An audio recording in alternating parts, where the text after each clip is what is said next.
had a good time so far? Hopefully you've been inspired, encouraged, and you know what? We still have an incredible, great final speaker. It's my pleasure to now introduce Stephanie Stuckey, CEO of Stuckey's Corporation. Stephanie is the chair and granddaughter of the founder of Stuckey's Corporation, the home of the original pecan log roll, or pecan, depends on where you're from, and maker of delicious pecan snacks and treats. With more than 3.5 years of experience in leading the family-owned business, she's been able to revitalize products, expand distribution, and reconnect with loyal customers. Her core competencies include confectionery. Now, how does that become a core competency? I don't know, but I want to know. Sounds delicious. Roadside retail, public speaking, sustainability, and leadership. With J.D. cum laude from the University of Georgia School of Law. She's served in various public sector roles such as state representative, chief resilience officer, and director of sustainability.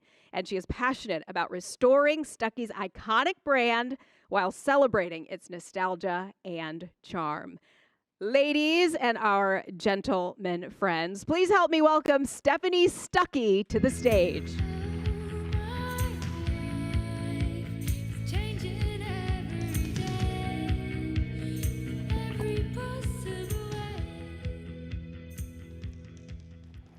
Somebody left an iPhone. There's a cute baby. With a cute button. Thank you. Good afternoon. I am the closer. I will try to keep you awake and entertained, and I will have questions at the end, so be thinking. I'm going to start with a story. This is something that happened to me a couple years ago. I had been traveling. I travel a lot for my job, and it was late at night. I was checking into a hotel in Oklahoma City, and it was this big, vast, empty lobby. And at the other end of the lobby was a bar. The lobby was completely empty, but the bar was very, very active. And I remember checking in, and I was tired, and all I wanted to do was get in my room. And I see somebody over the bar looking at me. Give me this look, this man. And he starts walking through the lobby straight towards me. And I'm doing this, thinking maybe there's somebody else, because I don't know this guy. And he comes right up to me, and he grabs both my hands and starts shaking them. He said, "You don't know who I am, but I know who you are. I follow you on LinkedIn, and I want to thank you for saving a piece of my childhood." And then he just walked off. So what was that man talking about? Those of you not familiar with our brand, this is what he was talking about. He could have very well been one of the kids in this photo. Stuckey's, at our peak, which was in the 1970s, it was a minute ago, we really dominated roadside America. We were synonymous with the Great American Road Trip. And families would pull over, and they would get all sorts of fun, kitschy souvenirs like rubber alligators, back scratchers, snow globes, ashtrays shaped like toilets that said, "Put your butts here," pecan log rolls. But more important than anything that we sold like that, those souvenirs and candy, the most important commodity that we sold was why that man came up to me. The most important commodity that we sold is how we made people feel. So how did this happen? How did I end up in a hotel lobby after being a state representative and head of sustainability for the city of Atlanta? Very, very different career and life. Standing in that hotel lobby with this strange man thanking me. Well, to understand that and our story, we have to take a trip in the Wayback Machine to 1937. This is my grandfather. It was the Great Depression, and he was in Middle Georgia. He had to drop out of the University of Georgia. He would be so thrilled to know I'm standing in front of University of Georgia folks today. He had to drop out of UGA because they couldn't afford to keep him there. And he had to farm cotton in Middle Georgia, which he hated. So he was looking for a way out. During the Great Depression, there were very few jobs in Middle Georgia. But there was one thing that was plentiful. You know what that was? Pecans. Georgia is the #1 state for pecans and has been for over 50 years. In fact, we supply a third of the entire world's production of pecans. And it happened to be a bumper crop year. So he started selling pecans on the side of the road. And he was a great entrepreneur. He was just a natural-born entrepreneur, because you know what entrepreneurs do? We've heard from 2 really awesome ones just now. You find out what's working, right? And you sell more of it, and you make it even better. So that's what he did. He started selling more pecans because he made a value-add product. And of course, behind every great male entrepreneur is a female entrepreneur. My grandmother made pralines, fudge, divinity, and what we're best known for today, to this day, the pecan log roll. So he started selling pecan log rolls, and business was good. And the other thing he did that is like every great entrepreneur, what entrepreneurs do? They solve problems that people have. You sweat a lot when you work out. You want sweat-proof makeup, right? People want natural body soap. You solve problems that people have. So that's what he did. People would pull over at his little stand and they say, this candy is great, but we want a restroom and we need to fill up with gas, and we would like a quick, hot, affordable meal. So within a few years, he saved up his money and he built this, the first Stuckey store. And they had all of that. Plus, they had fun, kitschy souvenirs for the kids and tons of our candy. They kept churning out the candy. So he really started what became, within a few years, he had several stores. He started what became the first roadside retail chain. This is within a few years. He had all these stores. So before there was Love's or TA or Racetrack or Buc-ee's, there was Stuckey's. 1937, we predated all of them. And here's the great thing about his story, and I didn't learn any of this until a few years ago, by the way. I learned all of his story because I knew him as my grandfather. I didn't know him as a businessman. But I learned by reading through his papers, his story. I'm going to tell you 3 lessons I learned from him. And most of the lessons I learned from him were the result of really hard times. That's what made him evolve and get grit and be resilient. So he had one really, really hard challenge. And for some of us, anyone in the room in supply chain management? Okay, well, we probably all work at it in some way or other.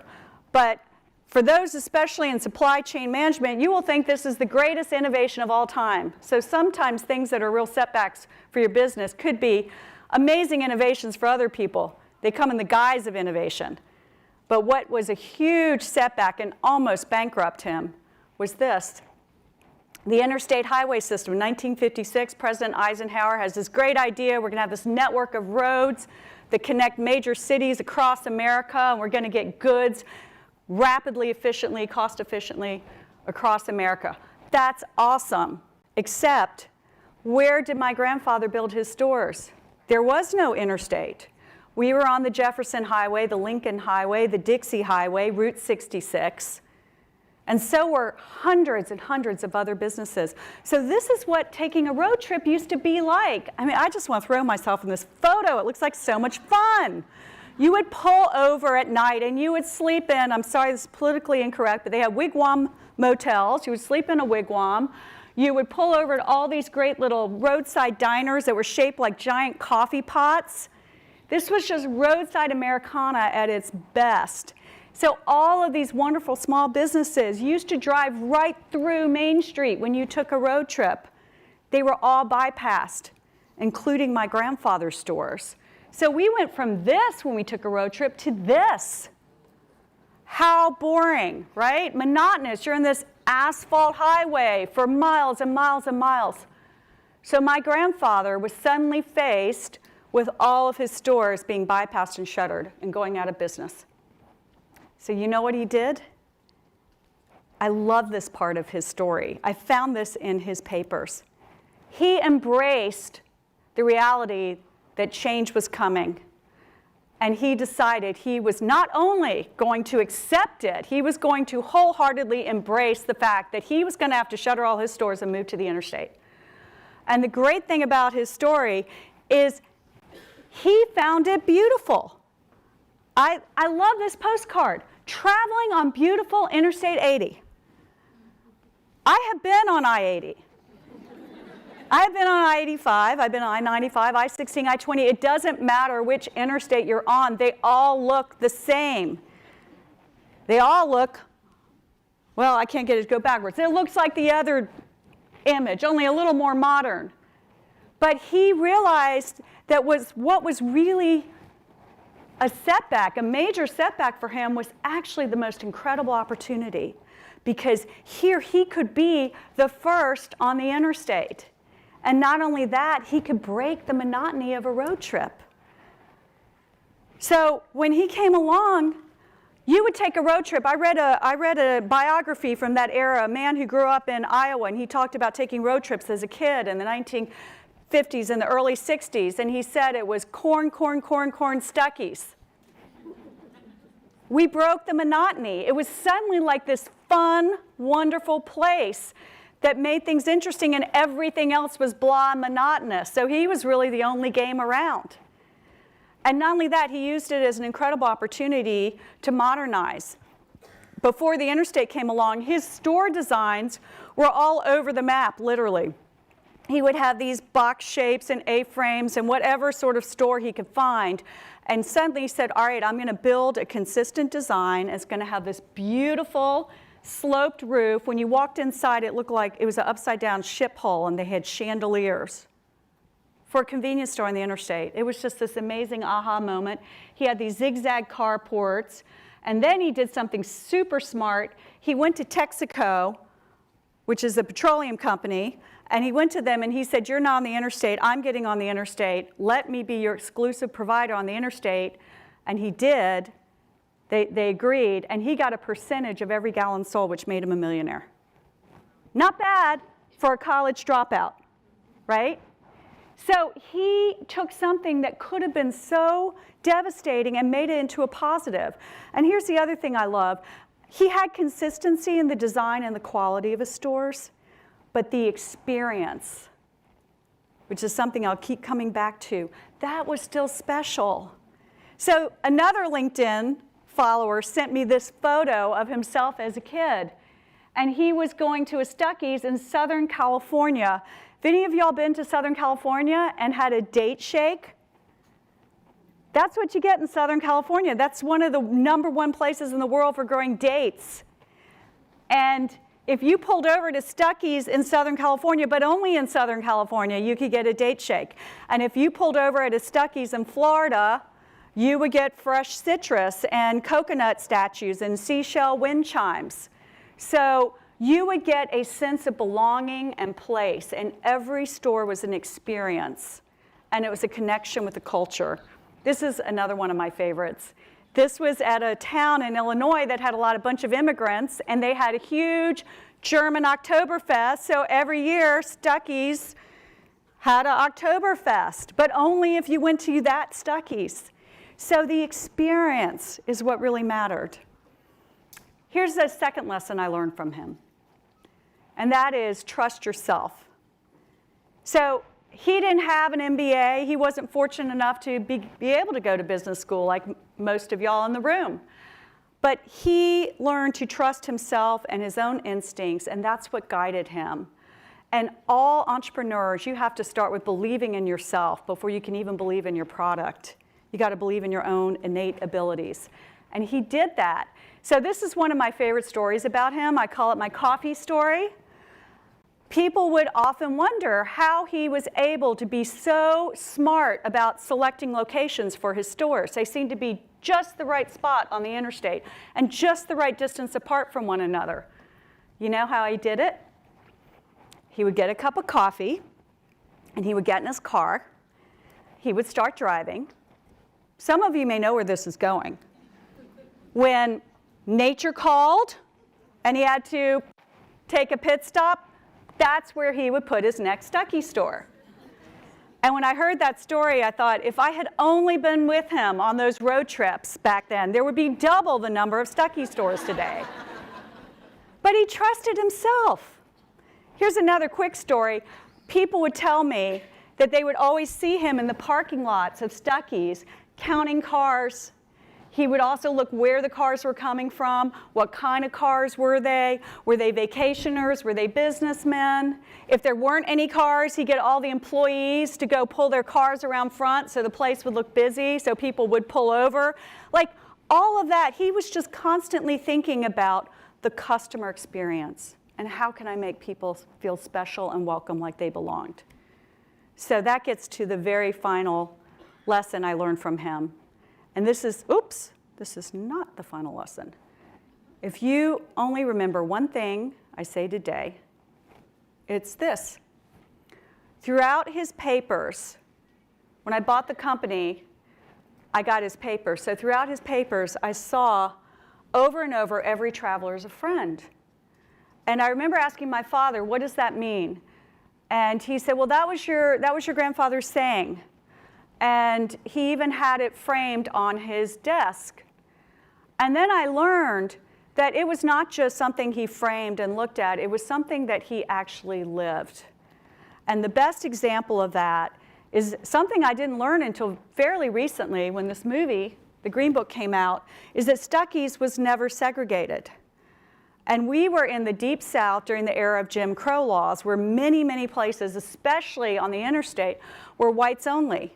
But Stuckey's was always this welcoming, safe oasis where anyone could pull over, and they knew that they were treated like they were a friend.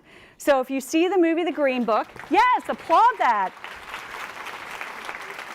Anyone seen The Green Book? Awesome movie, right? This is the best scene in the movie. A little biased. It's the letter scene, if you remember. But that movie is about that era, and that's why Stuckey's was featured in the movie. So I'm going to give you a postscript, a fast forward from that story. Some 30 years after my grandfather had passed away, me, his granddaughter, I'm in the Georgia legislature. I'd served 8 years. I was running for re-election. I had been gerrymandered, and my district changed radically. It had been a district that was over 90% white, and overnight it became over 70% African American. And my opponent was the head of the NAACP, the most influential African American organization in the community. So I had the president running against me. Pretty tough race. But I decided I was going to run for re-election. And I did what any politician's going to do, and that is you go to the most influential people in the community and seek their support. And in my old district, the most influential person was an African American preacher, Reverend Rucker, and I went I went to seek his blessing and seek his support, and he invited me to come worship with him, which I did. And I'll never forget, it was a Sunday, and I'm sitting in the front pew, and he's about halfway through a 3-hour sermon, and he looks down at me. If you've been to a black church, you'll get what I said. And he looks down at me, and he said, I have Representative Stuckey with us today, and she is going to come up to the pulpit and give some words of faith and inspiration. Okay, I love Jesus, I'm a believer, but I am not used to going up, especially, there are like 400 people in the room, I'm the only white person, and I'm definitely out of my comfort zone. And I remember I looked at the woman next to me and I said, what do I say? What do I do? And she said, honey, you just say praise Jesus a lot. So that's what I do. And I think I do all right. And afterwards, I go meet with the pastor in his study, fully expecting him to say he's not backing me. So I have my game face on. And I just sat down and he said, I'm going to endorse you. Wow. I must have done okay in the pulpit. And he said, oh, honey, no, that was not it. That was not it. He said, I am endorsing you because of your grandfather. I am endorsing you because people who look like me, people who look like my parishioners, and my family, we were always welcome in Stuckey's. That's why I'm endorsing you. And that is purpose. Purpose lives on decades after you are gone. Purpose lives on when you're never going to be around to know that it's happening. And so that's how you know that you are living your life with purpose and that the brand or the company or the organization that you run is being done with purpose. It's going to live on forever. By the way, I won that election with over 70% of the vote. So thank you to my grandfather. Okay, so you cannot have a comeback. The title of this talk is Comeback. You can't have a comeback without a setback. We had actually quite a few. My grandfather sold the company to Pet Dairy Corporation. It's still around. It's owned by a bunch of other people. Pet got bought out a bunch of times, so we became a subsidiary and a subsidiary and a subsidiary. And then we had the Arab oil embargo, and people stopped driving because oil was really expensive, and then airfare became super affordable. Great for Delta, not so great if you were on the interstate. So Stuckey's just plummeted.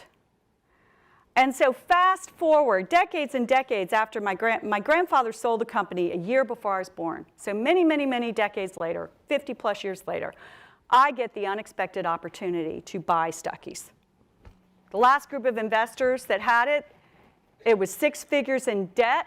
It was a hot mess. Nobody wanted to buy it. And so they just started asking people with the last name Stuckey. Seriously. And I remember I even went to my grandfather had 7 grandchildren. I'm number 5. And I remember I went to all the others. And it turns out that they had all been approached before me, even the ones younger than me, and they had all turned it down. So I was totally on my own. They were like, no, no, no, you go do that. So it cracked me up. This was the headline. I love the AJC. I'm a subscriber, but this was the headline. Heiress drives family legacy. Stuckey's on the road to revival. I don't know about you, but when I think heiress, I think Paris Hilton. I think Kim Kardashian. I think someone who's actually inherited something that's of value, like billion-dollar hotel fortune. I did not inherit this. I sunk my life savings in my 50s, did a complete career turn, and it was far from a fortune. So here's my inheritance. This is, I call myself the unexpected CEO. Because this was completely unexpected. I had my life's career set forth. I was 53 years old when I bought Stuckey's. I had been an environmental advocate my entire career. I'm an attorney. I advocated for the environment in the Georgia legislature on the Natural Resources Committee. Then I was head of sustainability for our city here in Atlanta. That was my life and my career. And I traded in for this. Okay? This is week 1. So what had happened to our company is we had a rented warehouse. This was all that was left in Eastman, Georgia, my hometown, and we had a bunch of dusty inventory that hadn't turned in years, including 6 cases of Britney Spears t-shirts. And since we're a family brand, I cut off the bottom, but you can probably guess it's Britney bitch. Yes. Thank God she made a comeback. I sold all those for profit, so it worked out. I know we were talking about copyrights earlier on the panel, so I did get a trademark. So that was my thing of value. But let me show you what happened to our company. So this is at the peak when my grandfather had the candy plant really going. We owned a candy plant, and we had a distribution center. Look how beautiful that design work is. I know there's some folks in the packaging business here. So this is what the packaging looked like when I bought the company. Everything was outsourced. We had co-packers, right? We didn't make any of our candy anymore. My grandfather's candy plant had long been shuttered. It had cobwebs. And I don't know about you, but this is the most butt-ugly packaging I've ever seen. And it even says 1928. We were founded in 1936. You can do a Google search and get our founding date. And that looks like dog vomit. That was our logo. It was like some disco 80s glare. It was awful. So that was our product. That's what we were selling. And the margins sucked because other people were making them. And they got their nuts from Mexico. Dear God. We live in Georgia, the #1 state. For pecans, and we had to go to Mexico? I'm all for global trade, but what about some homegrown Georgia pecans? So it was a hot mess. Okay, so here are stores at the peak. Wonderful experience. This is what that man in the lobby was thanking me for. Okay, this is what our stores had become. Of those 368, my grandfather had 368 stores in 40 states. When I bought the company, we had a dozen stores in 10 states. Okay, so most of those stores, well, the good thing is they're still standing because they're very well built, but they're vacant. So some of the stores look like this, and some looked even worse. We had gone from providing fun and excitement for families to a whole different kind of excitement. There's actually about 10 Old Stuckies. Some of you in the back, it's taking a minute. I'll give you a minute. So there's a few of them. A few of our stores are truckers' porn shops. So my grandmother would not be proud. Or we went from selling log rolls to selling rolling paper. This is a cannabis shop. So, and then here's some that were still operating as officially Stuckies, but you can see they changed a lot. And then it gotten so cheap, some of the later owners, they had the trademark, so they would just let anyone buy the trademark and slap Stuckies on their buildings that did not look anything like this, right? Okay, so this is pretty bad. All right, if that's not bad enough, I remember right after I decided I was buying the company, I go to my dad, I seek his blessing. I was like, Dad, this was your father, you knew the business, I want to buy the company. What do you think? Here's what he told me. You've never even run a lemonade stand. What makes you think you can run Stuckies? And he may have called me an eco-wacko, tree-hugging liberal at the same conversation. So it was said with love. I love my father very much. But here's the truth. He was right. I didn't know what EBITDA was. I couldn't read a balance sheet. In fact, that was my superpower, because if I had been able to read a balance sheet, I would not have done this. In fact, I didn't even know that parentheses around a number means it's a negative. So I was like, what are you talking about? We got 600,000. And they're like, no. We owe 600. So, okay, but this is what I decided to do. I'd had a background in politics. First thing you do when you're running an election, you go meet people. So you go do you canvass and you talk to people. So that's what I decided to do, is I was going to go and see my pecan log roll roadside empire and visit these 12 stores. So I was having a good time. I was visiting the stores. They didn't look great, but they were okay. And I thought, well, maybe I can do something with this. I was being very optimistic. And I was happy until this. I pull over at this store in Marion, Arkansas, and this is what it looked like. It had a hole in the roof. And I remember sitting in this parking lot, and I told you I was 53 at the time. I had just been divorced, single mom, 2 kids. My son's in the car with me. And I remember him looking at me and saying, Mom, this is what you've done with our money. And so I did something super mature that I know my son is just, I'm such a great role model.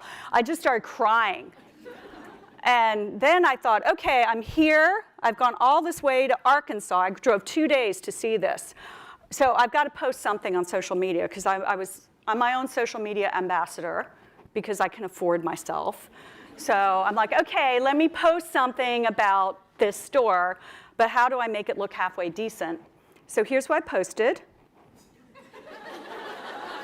I have a dashboard savior, and I rub him when weather's bad and I'm driving late at night. So I'm like, there you go. There's the store. Look at the Jesus. Do not look at the store.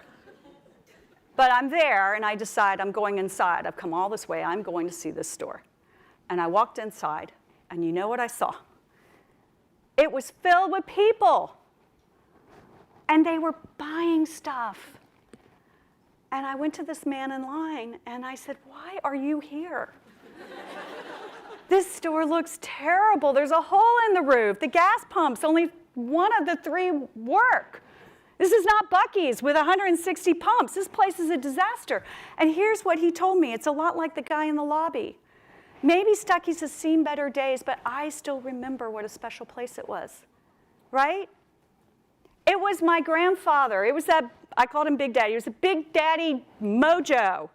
It was the way he treated people and made them feel. It was that experience that lives on.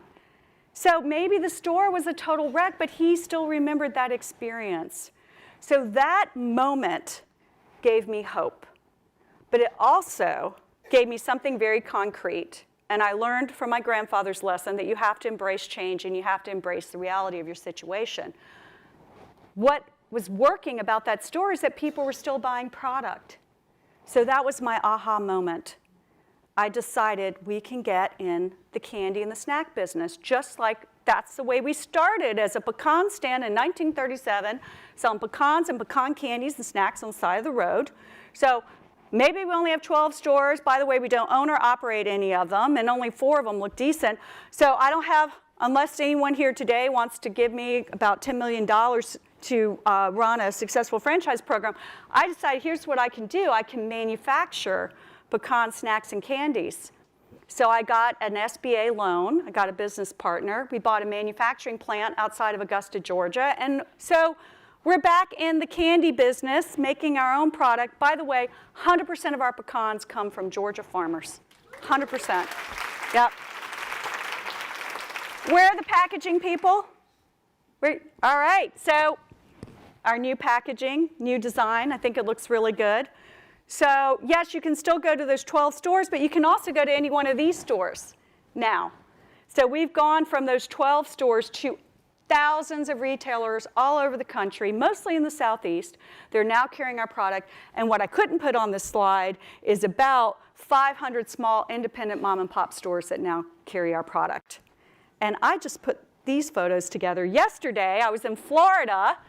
And so you go to ABC Wine and Liquor. They sell our product. That's our new pecan log roll packaging.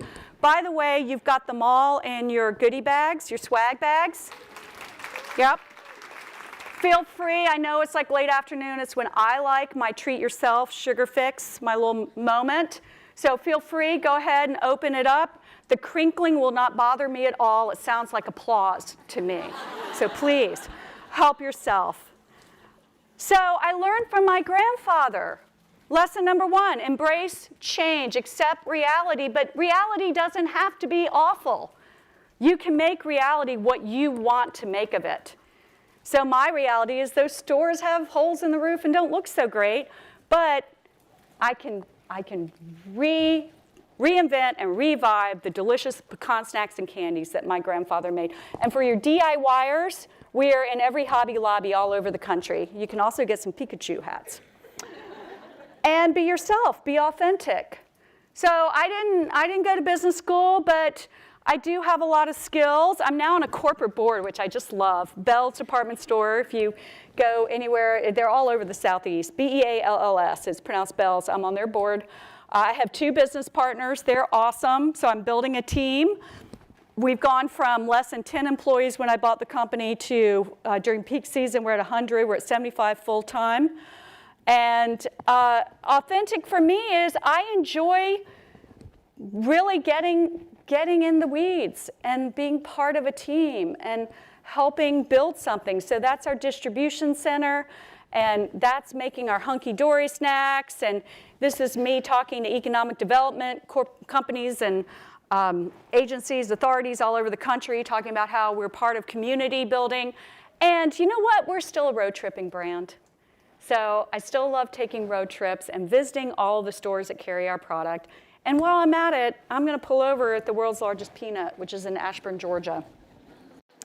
And it's working. And I bought the company 4 years ago last week. So in the past 3 years, since we bought the manufacturing facility, our sales have gone up $10 million. Yeah. We are no longer 6 figures in debt. There's no longer a parentheses. We are reporting a profit. And I remember the first time we reported a profit, I sent a copy of our income statement, which I now know how to read, and I sent it to my father, and I did have to have my little snarky moment, and I said, well, maybe I can't run a lemonade stand, but I can run Stuckey's. So, yes. And I'll close with this. Every traveler is still a friend. These are all photos that were sent to me by customers. I get at least a photo a day, at least. I have hundreds of these.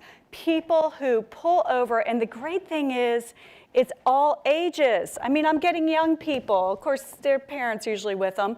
But old people, of course, that's our sweet spot. You know, people over 70, that's our demographic.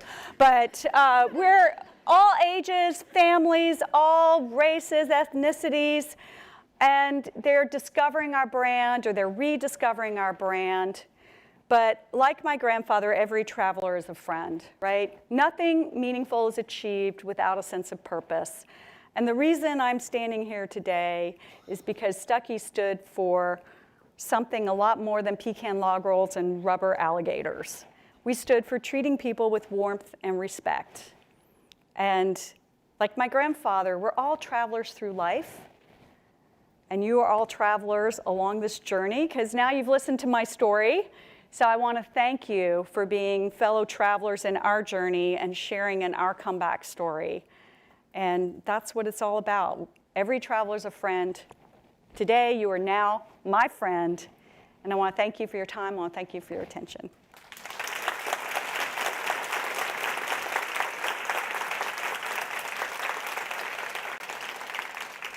And do we have time for questions? Yes. And comments. I welcome comments. So feel free if you just want to give me a comment. Great Yes. story. I loved it. Thank you. My name is Jenna, and I just wanted to know, you kind of glazed over why your grandfather sold. I was curious of why he Make sold. money. Yeah. Oh, okay. All right. Well, there you go. I mean, I can go into more detail. There was an era back then. So keep in mind, he was a product of the Great Depression. He grew up so poor. And suddenly he sold it for $16 million in 1964, which it's still, $16 million is a lot of money. So back then it was even more money. And he had grown it from nothing. So a lot of the great entrepreneurs of that era, I think of, my grandfather was actually friends with Kemmons Wilson, who founded Holiday Inn. So you'd see Holiday Inn and Stuckey's next to one another for that reason. Holiday Inn also was not segregated. Some really cool history I learned there. But Kemmons Wilson sold, Howard Johnson sold, Colonel Sanders Kentucky Fried Chicken sold. So it's kind of the mark of achievement if you built your company and then you sold it for a ton of money.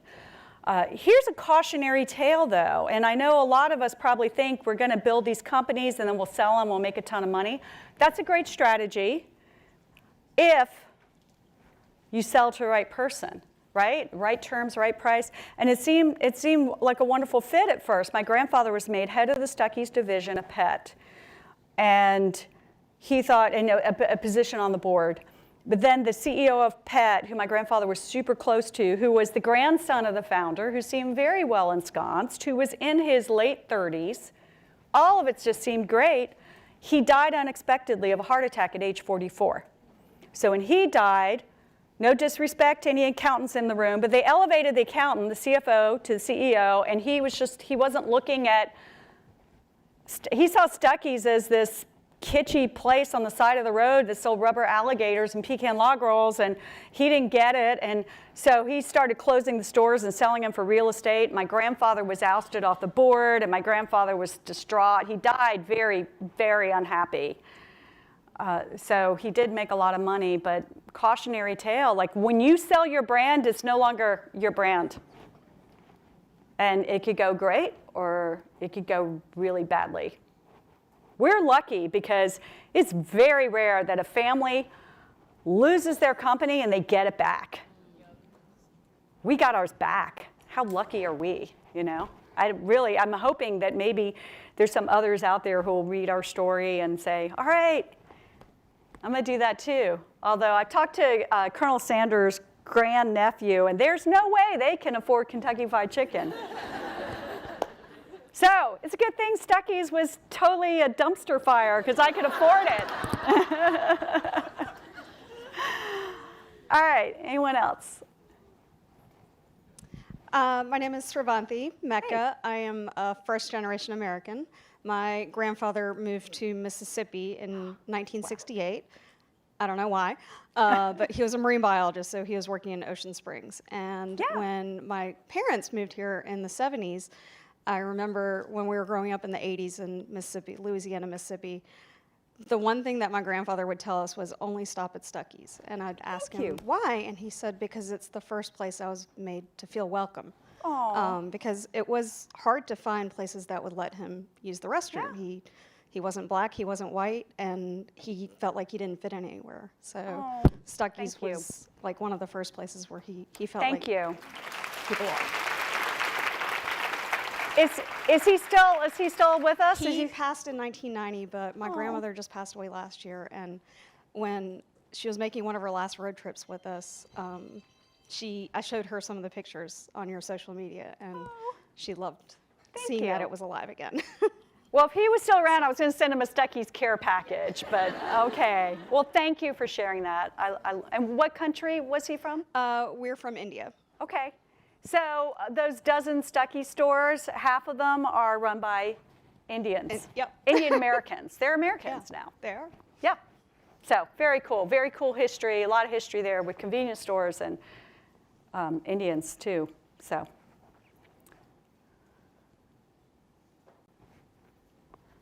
I will also stick around a little bit afterwards if anyone wants to chat. Hello again. My name is Kiana Warren. She's our insurance broker. Yes. Shout out to Kiana. I'm super excited. She's coming to our candy plant next week. Yay. Yes. I'm actually happy to now be a part of the Stuckey family as your insurance broker. But my question is, with the comeback, what is your 10-year plan? Is your plan to open more stores? We know about the candy, but as far because of the culture that you've created over the years, what's the 10-year plan as far as having the Stuckey name sticking around a little bit longer? Thank you. Great question. So I want us to be, anyone read Jim Collins' Good to Great? It's great. It's a wonderful book, right? They talk about the big, hairy, audacious goal, your BHAG and your hedgehog principle, like what are you going to hunker down at and be the absolute best at? So you ask yourself 3 questions if you're an entrepreneur. And by the way, I think of Stuckey's as an 87-year-old startup. So we are very much in startup mentality. So I think, what is it that we can do better than anyone else in the world? What are we passionate about? What can we make money at? So those 3 things, that's what you should do. So for us, that's making the most delicious pecan snacks you'll find anywhere. So snacks and candies. But our snacks are delicious. I know log rolls, I'm not going to stand up here and tell you that they're healthy. But pecans are healthy, and we sell raw pecans, pecan pieces, pecan halves, pecan meal, and we have all sorts of pecan halves that are salted and roasted, and all that is healthy. So we're embracing a healthy trend. So I want us to be the go-to pecan snack brand in the world. And we can be the best at it because we happen to be at the center of the universe for making pecans here in Georgia. And we have an amazing process, which is not patented, but it is definitely a trade secret. But we have a proprietary process that really seals in the flavor, so they're crunchy on the outside and really moist and chewy and buttery tasting on the inside, and they're just divine. So we can make the best pecans you'll find anywhere, and we can make a lot of money at it. And I'm passionate about it. So that's really our goal. So when you go to the snack aisles of America, if you go get a nut snack right now on your grocery aisles, your convenience store, your gift shop, wherever you shop, what are you going to see? You'll see Blue Diamond and Emerald for cashews and almonds. You'll see the wonderful company makes all those pistachios. They made the pistachio the it nut, right? I want us to be the it nut. And then you see Planters for peanuts. And not to get too technical, but peanuts aren't even a nut. They're a legume. So they're kind of an imposter on the nut aisle, just my personal opinion. So you'll see all these other nuts, and Where's the pecan?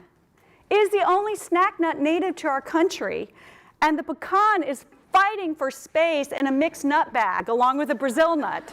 Like, you are lucky if you find one little pecan hiding somewhere on your nut aisle, which I just think is an outrage.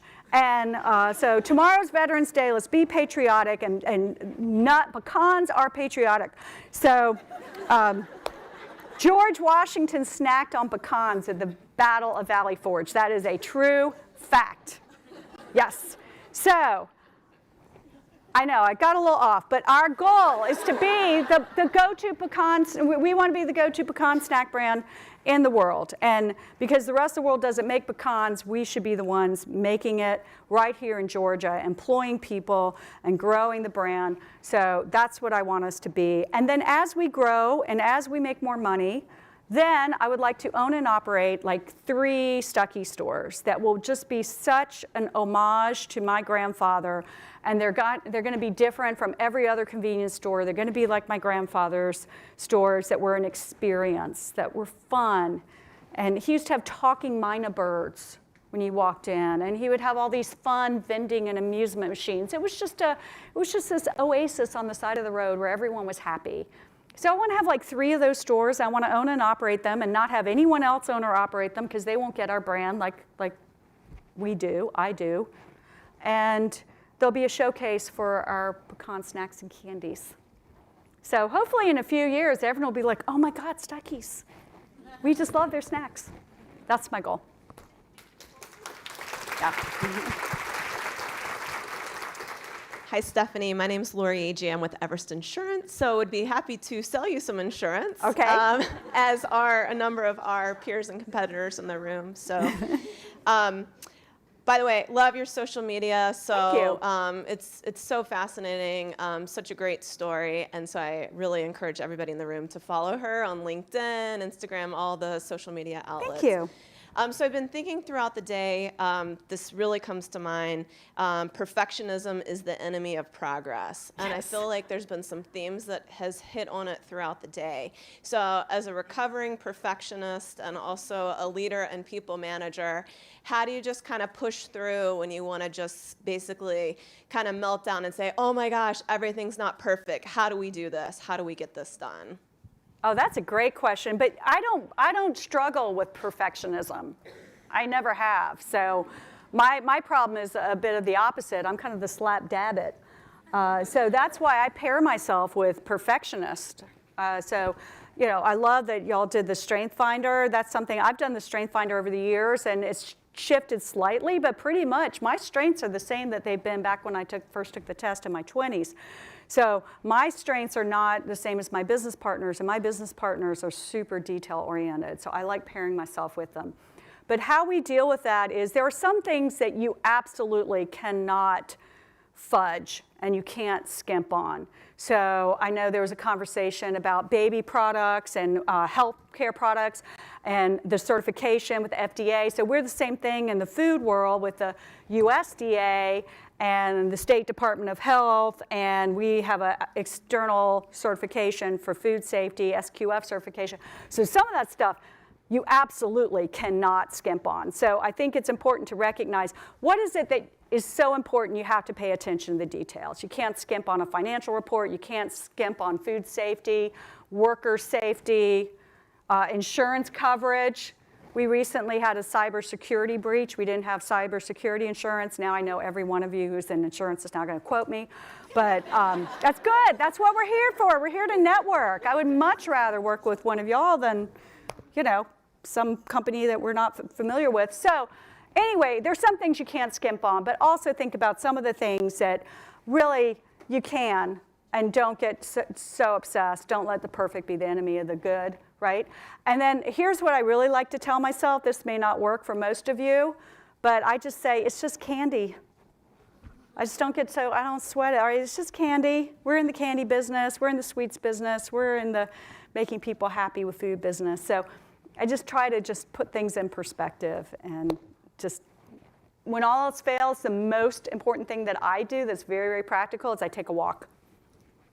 There is never a time when taking a walk has been a bad decision, in my opinion. So just go take a walk. All right. Any more? Okay, I thank you again. I'm very grateful for your time and your attention. If you say what you want to say, the words fall. Thank you so much, Stephanie. Really appreciate it. Thank you for